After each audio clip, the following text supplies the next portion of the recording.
ശബരിമല യുവതീ പ്രവേശന വിധിയിൽ നിർണായക നിരീക്ഷണവുമായി സുപ്രീം കോടതി.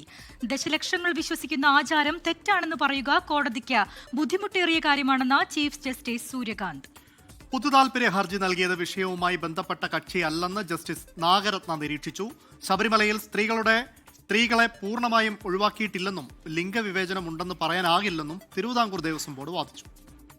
ശബരിമല യുവതി പ്രവേശനത്തിനെതിരായ പുനഃപരിശോധനാ ഹർജികളെ പിന്തുണച്ച് ദേവസ്വം ബോർഡ് വാദങ്ങൾ ഉന്നയിക്കുന്നതിനിടെയാണ് സുപ്രീം കോടതിയുടെ നിർണായക നിരീക്ഷണം. സാമൂഹിക പരിഷ്കരണത്തിന്റെ പേരിൽ ഒരാൾക്കും മതത്തെ ഇല്ലാതാക്കാൻ കഴിയില്ലെന്ന് സുപ്രീം കോടതി നിരീക്ഷിച്ചു. ദശലക്ഷക്കണക്കിന് ആളുകൾ വിശ്വസിക്കുന്ന ആചാരം തെറ്റാണെന്ന് പറയുക കോടതിക്ക് ബുദ്ധിമുട്ടേറിയ കാര്യമാണെന്ന് ചീഫ് ജസ്റ്റിസ്. യുവതി പ്രവേശന വിലക്കിനെ പിന്തുണയ്ക്കുന്നവരുടെ വാദം കേൾക്കാതെ വിലക്ക് റദ്ദാക്കുന്നതെങ്ങനെയെന്ന് ജസ്റ്റിസ് MM സുന്ദരേഷും ആരാഞ്ഞു.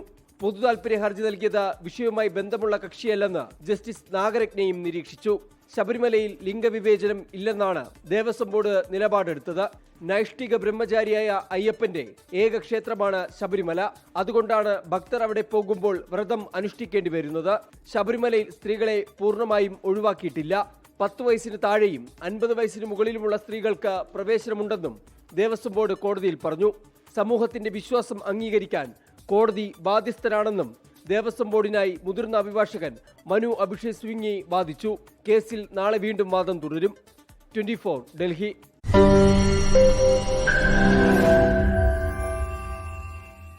ലോകത്തെവിടെയായാലും ഏത് സമയത്തും 24 വാർത്തകളും ഓഗ്മെന്റഡ് റിയാലിറ്റി പാക്കേജുകളും എക്സ്പ്ലെയിനറുകളും വിശദമായി കാണാൻ ഞങ്ങളുടെ യൂട്യൂബ് ചാനൽ നിങ്ങൾക്ക് സബ്സ്ക്രൈബ് ചെയ്യാം.